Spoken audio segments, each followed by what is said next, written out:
शिक्षा पोर्टल में छात्रों का नामांकन, प्रोफाइल अपडेशन और छात्रवृत्ति स्वीकृत करने की अंतिम तिथि 25 जनवरी 2022 निर्धारित की गई है और इस संबंध में आदेश लोक शिक्षण संचालनालय मध्य प्रदेश भोपाल के द्वारा जारी कर दिया गया है, जिसमें बताया गया है कि छात्रों की जो प्रोफाइल अपडेशन का कार्य है, छात्रों का नामांकन का कार्य है और छात्रवृत्ति स्वीकृति का कार्य 25 जनवरी 2022 तक पूर्ण किया जाना है। अब शिक्षा पोर्टल में शिक्षकों के द्वारा जो कार्य किए जाते हैं, इनसे संबंधित लगभग सभी वीडियो चैनल में अपलोड किए जा चुके हैं, लेकिन फिर भी कुछ समस्याएं और प्रश्न शिक्षकों के आते हैं और निश्चित रूप से काफी सारे शिक्षकों की समस्याएं रहती हैं।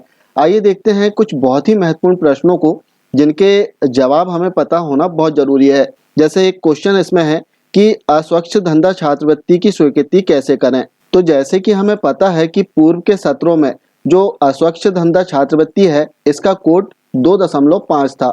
अब इस सत्र में अर्थात सत्र 2021-22 में कौन कौन सी छात्रवृत्ति प्रदान होगी, इसकी एक विवरणिका शिक्षा पोर्टल में अपलोड की गई है। जैसे हम देखेंगे शिक्षा पोर्टल में वर्ष 2021-22 में समेकित छात्रवृत्ति योजना क्रियान्वयन हेतु विवरणिका, इसमें बताया गया है कि कौन कौन सी छात्रवृत्ति छात्रों को प्राप्त होगी और किस कैटेगरी के छात्र किस छात्रवृत्ति के लिए पात्र होंगे। जैसे विवरणिका को हम देखें, 21 अक्टूबर 2021 को मध्य प्रदेश शासन स्कूल शिक्षा विभाग द्वारा उक्त जो विवरणिका है वो अपलोड की गई। इसमें हम देखेंगे कि कोड दिए गए हैं। जैसे हम स्क्रीन को नीचे स्क्रॉल करते हैं और इस प्रकार से टेबल दिया गया है। जैसे इसे हम रोटेट करके देखते हैं और यहाँ पर हम देखेंगे कि कोड दिए गए हैं। जैसे यहाँ पर 1.1 जो कि समान निर्धन वर्ग छात्रवृत्ति है और इसमें बालक को कितनी छात्रवृत्ति प्राप्त होगी और बालिका को कितनी छात्रवृत्ति प्राप्त होगी, साथ ही किस कक्षा के छात्रों के लिए है छात्रवृत्ति जो है वो लागू होगी। इस संबंध में इस प्रकार से सारी जानकारी दी गई है। अब हम देखें इसमें 2.5 का जो कोड है, जो कि अस्वच्छ धंधा के लिए छात्रवृत्ति होती है, वो कोड यहाँ पर हम देखने का प्रयास करते हैं। 2.2, 2.3 और यहाँ पर हम देखेंगे कि 2.3 के बाद में सीधे कोड जो दिया गया है 2.6 आ गया है। यहाँ पर 2.5 जो अस्वच्छ धंधा छात्रवृत्ति का कोड है वो विवरणिका में नहीं दिया गया है। अब हम आदेश देखते हैं जो वर्तमान में लोक शिक्षण संचालनालय मध्य प्रदेश भोपाल के द्वारा जारी किया गया है, जो कि 14 जनवरी 2022 को जारी हुआ, जिसमें बताया गया कि उपरोक्त विषय अंतर्गत मध्य प्रदेश शासन स्कूल शिक्षा विभाग के संदर्भित पत्र द्वारा वर्ष 2021-22 की छात्रवृत्ति विवरणिका जारी की गई है, जिसके आधार पर शिक्षा पोर्टल पर आवश्यक संशोधन किया जाकर विद्यार्थियों के प्रोफाइल अपडेशन एवं छात्रवृत्ति स्वीकृति की कार्रवाई प्रचलन में है। अर्थात इसमें बताया गया कि 2021-22 के लिए जो छात्रवृत्ति विवरणिका है, इस आधार पर शिक्षा पोर्टल को अपडेट किया गया है और शिक्षा पोर्टल में आवश्यक संशोधन किया गया है और इसी आधार पर अब छात्रों की प्रोफाइल अपडेट की जाएगी। और विवरणिका में हम देखते हैं कि जो अस्वच्छ धंधा की छात्रवृत्ति है, जिसका कोड 2.5 है, वो विवरणिका में कहीं भी हमें दिखाई नहीं देती। तो इससे स्पष्ट होता है कि इस सत्र में 2021-22 में अस्वच्छ धंधा की जो छात्रवृत्ति है संभवतः वो स्वीकृत नहीं होगी। फिर भी आप अपने वरिष्ठ कार्यालय से जरूर संपर्क करें और आवश्यक दिशा निर्देश प्राप्त कर लें। साथ ही इसमें शिक्षकों के जो दूसरे प्रश्न आ रहे थे, जैसे हम इसमें प्रश्न देखते हैं कि इलाहाबाद बैंक, जो कि अब इंडियन बैंक हो गया है, का IFSC कोड डालने पर बैंक का नाम नहीं आ रहा है, क्या करें। बहुत ही महत्वपूर्ण क्वेश्चन है, चूंकि कई सारे बैंक ऐसे हैं जो मर्ज हुए हैं दूसरी बैंक में। अब उसका जो IFSC कोड है, यदि वो फिल करते हैं और बैंक का नाम नहीं आ रहा है, शाखा का नाम नहीं आ रहा है, तो इस संबंध में भी निर्देश दिए गए हैं। जैसे हम वर्तमान में जो आदेश जारी हुआ है, इसे हम देखते हैं। इसमें निर्देश दिए गए हैं, यदि IFSC कोड डालने पर बैंक का ब्रांच ना आए तब क्या करना है। इसमें बताया गया कि कई बैंकों का मर्जर हुआ है, अर्थात कई बैंक ऐसे हैं जो दूसरी बैंकों में मर्ज हुए हैं। इसके कारण भी असफल भुगतान की स्थिति निर्मित हुई है। जो बैंक मर्ज हुए हैं उन अकाउंट का परीक्षण कर लें। यदि नवीन ब्रांच बैंक पोर्टल पर नहीं है, उन नवीन ब्रांच और बैंक को जोड़ने की सुविधा जिले के लॉगिन में उपलब्ध है। अतः तदनुसार कार्रवाई सुनिश्चित करें, जिससे विद्यार्थी को छात्रवृत्ति का लाभ प्राप्त हो सके।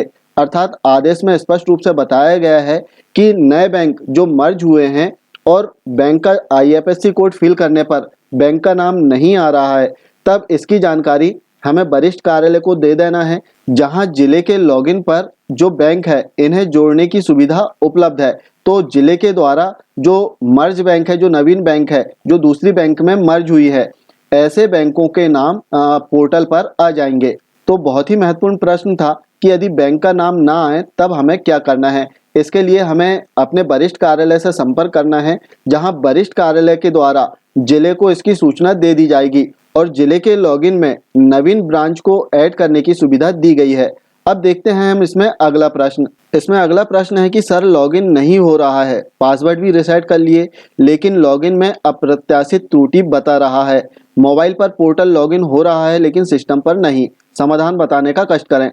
तो इस प्रकार की समस्या कई सारे शिक्षकों के साथ में आती है कि जो शिक्षा पोर्टल है वो मोबाइल में तो लॉगिन हो जाता है लेकिन कंप्यूटर लैपटॉप में लॉगिन नहीं हो पाता। जैसे हम बात करें मोजिला फायरफॉक्स की, तो यदि हम मोजिला फायरफॉक्स में लॉगिन करते हैं तो अक्सर इस प्रकार की जो समस्या है वो आती है। इसमें मैसेज आता है अप्रत्याशित त्रुटि हुई है, कृपया कुछ समय पश्चात लॉगिन करें।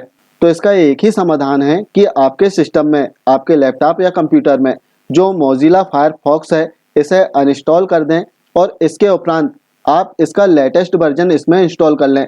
जैसे हम देखेंगे कि मैं भी अभी इसमें लॉगिन कर रहा था फायरफॉक्स में, तो लॉगिन नहीं हो रहा था। तब मैंने फायरफॉक्स का जो 95.0.2 का जो सेटअप है इसे इंस्टॉल किया और अब बहुत ही आसानी से शिक्षा पोर्टल पर लॉगिन हो रहा है। तो यदि आपके सिस्टम में भी इस प्रकार की समस्या आए तो आपको ब्राउजर का जो लेटेस्ट वर्जन है इसे इसमें इंस्टॉल कर लेना है। संभवतः आपकी जो समस्या है इसका समाधान हो जाएगा। इसी प्रकार से कुछ और भी महत्वपूर्ण प्रश्न इसमें आए थे, जैसे हम इसमें देखते हैं। हाँ, एक बहुत महत्वपूर्ण प्रश्न इसमें है कि सर आपने पिछली वीडियो में बताया था कि एक खाते को 2 या 2 से अधिक विद्यार्थियों में अपडेट किया जा सकता है, लेकिन ऐसा नहीं हो रहा है, कृपया बताएं यह कैसे करना है। तो इसमें बता दें कि एक खाता नंबर 2 या 2 से अधिक विद्यार्थियों में अपडेट हो जाएगा, लेकिन इसकी कंडीशन है यदि आप एक खाता नंबर 2 विद्यार्थियों को, ऐसे विद्यार्थी जो एक ही शाला में अध्ययनरत है, इनके प्रोफाइल में अपडेट करते हैं